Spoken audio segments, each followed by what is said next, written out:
All right, everyone, and we're here with DashFight again with some more interviews here at Evolution 2022. I'm your interviewer, Jammerz, and alongside me is Beastcoast's very own Lordknight.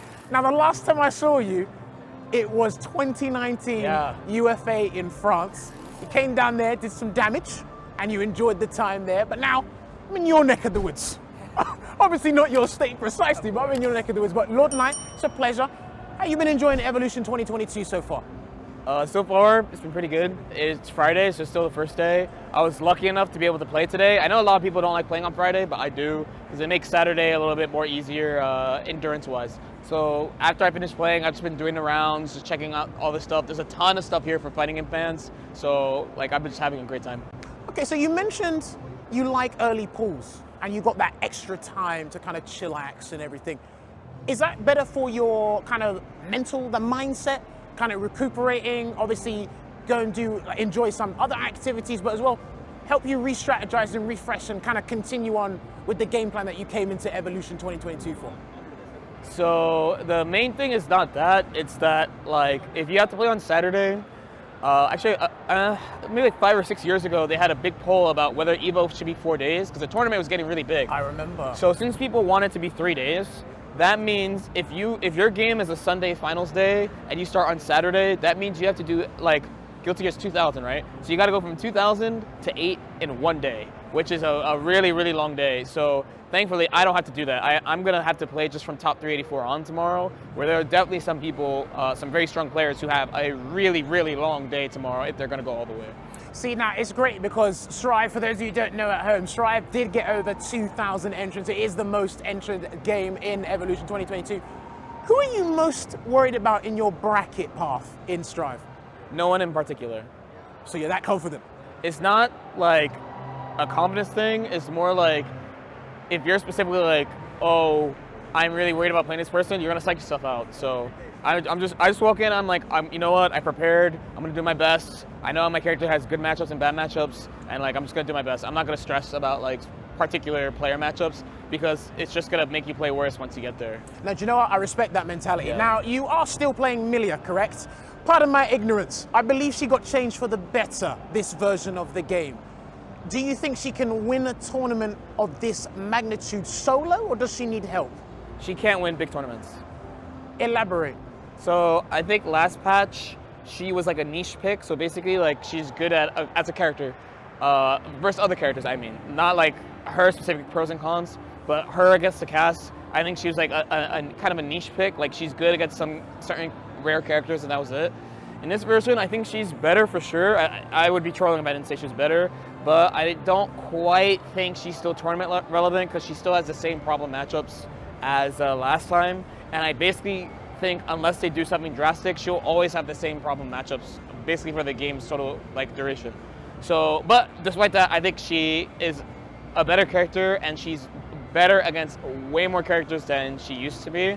And I think she has like some like uncommon advantages, like she's good against Axel, she's good against Eno, she's pretty good against Happy Chaos, like even matchup versus Chip, like that stuff's all really nice. But then like you have bad matchup against Leo, which is like, you don't want a bad matchup against Leo. In North America especially, you really don't want a bad matchup against Leo. There are several top Leos in the US that perform, basically the 3 top Leos have all won major tournaments. So it's like you need to be able to beat that character and like she literally can't do it. So that's probably like the main thing. I'm playing 2 characters at this tournament actually. I'm also going to be playing Testament into a couple of matchups. So that's like my plan for this tournament. And then after this tournament, once I see the new character, assuming there's a new character announcement, I'm going to make up my mind on what to do for the future because I really have high goals for this game. I think I'm like pretty strong in the game, but I need to make sure the character aligns with my goals. So become DashFight supporter on Patreon. Gain ad-free browsing on our site. Click the link in the description.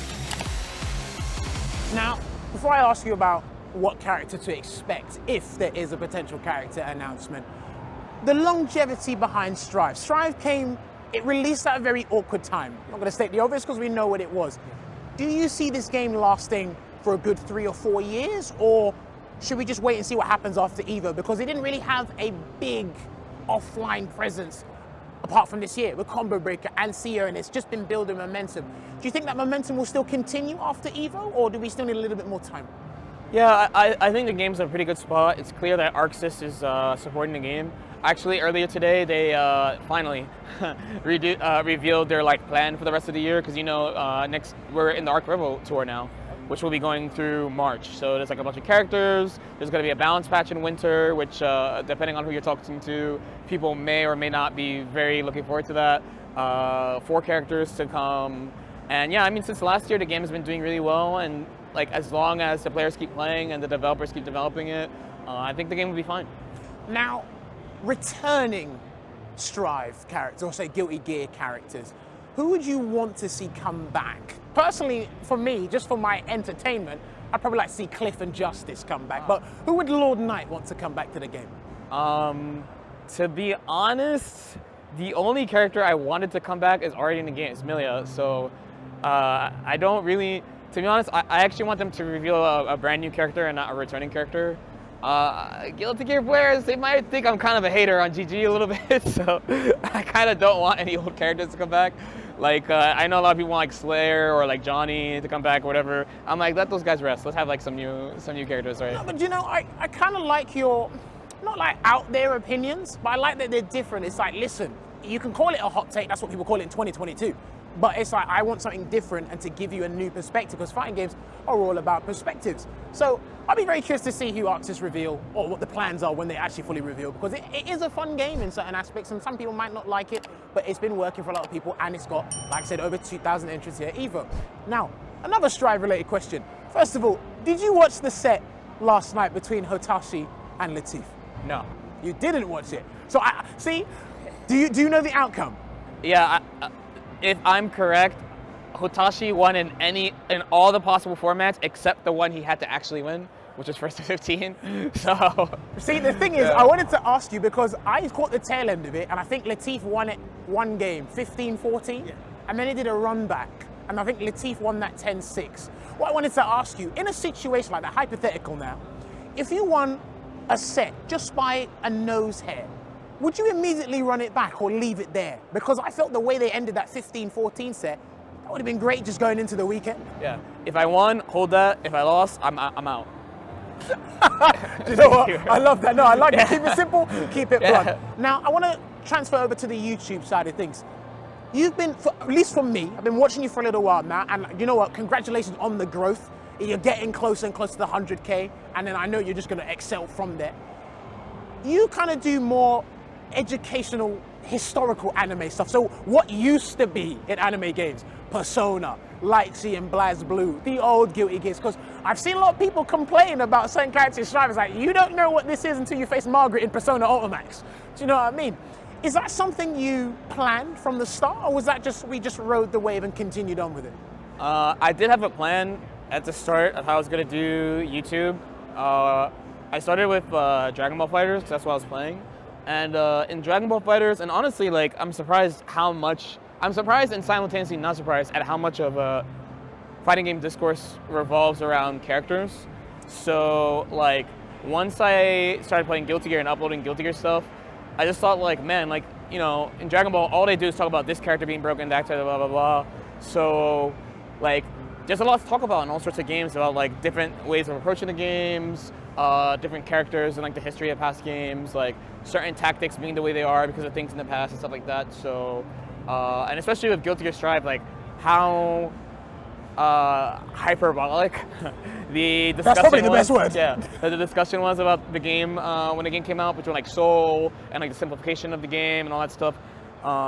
Since I've kind of just been through it, I was like, okay, yeah, maybe this would be good. Maybe people would be interested in hearing about different perspectives of different games, how things have changed, and some of it has done really well. And I'm really, one, I was really surprised, and two, it makes me really happy that people enjoy that stuff, because when I started content, I thought people didn't care about any of this stuff, So I've actually learned so much about not only content, but other fighting games, other fighting game players, and just what type of stuff people are interested in, and it's really cool. Do you know what it is? Because I feel, and look, you've been doing this to a much more successful part of it than I have, because I didn't get into this. But it's more of, I think people just like to, like you said, hear the perspective. It's look, here's what used to happen, here's my opinion on it, and it's a topic that generates and kind of just permeates around the FGC, and you've kind of been handling that really well. So I really like the content that you've been putting out, especially the real talk ones. Those have been cool, and then when you break down certain characters, because some of these characters I forgot about, and you're like, well look, Mitsuru was an untouchable queen. The title wasn't there for no reason. So I like that you'd be able to break that down. But speaking of Mitsuru, Persona 4, I believe the rollback announcement got announced today. Yes. Now that that's there and it's coming, or it should be out, do you see an online scene being revitalized or a new scene emerging from this, or do you feel it's rollbacks here, done and dusted? Let's talk about the next game getting rollback. What do you think? So there's been a Persona community that has been practicing just like via unique methods, let's say, for quite a while. So I'm sure they're really happy for that.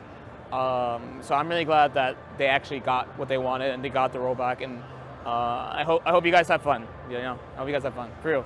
I feel there's more to that message than what you said. No, that's real though. That's real. There's probably the way you articulate it, but I understand what you mean, because it's like a lot of people, they wait a long time, and we're in an era now where developers they're laser focused on making sure they retain a player base while expanding on it. So I like the fact that you mentioned that. So now my question for you is, it's more of a recent one. Dungeon Fighter Online. Talk to me. What is Lordknight's opinion on that fighting game? In the nicest way possible. I'm gonna have to give that a pass.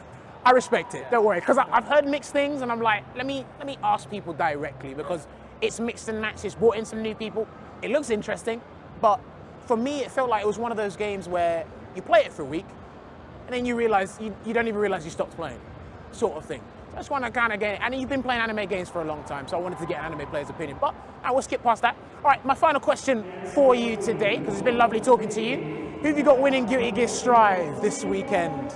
So quite frankly, there are about 35 people who can make top 24, probably like 16 to 20 people who can make top 8, and about like 7 people who can win. So I can't really, it's a boring answer, but I can't really call it. It's just a really competitive environment, you know.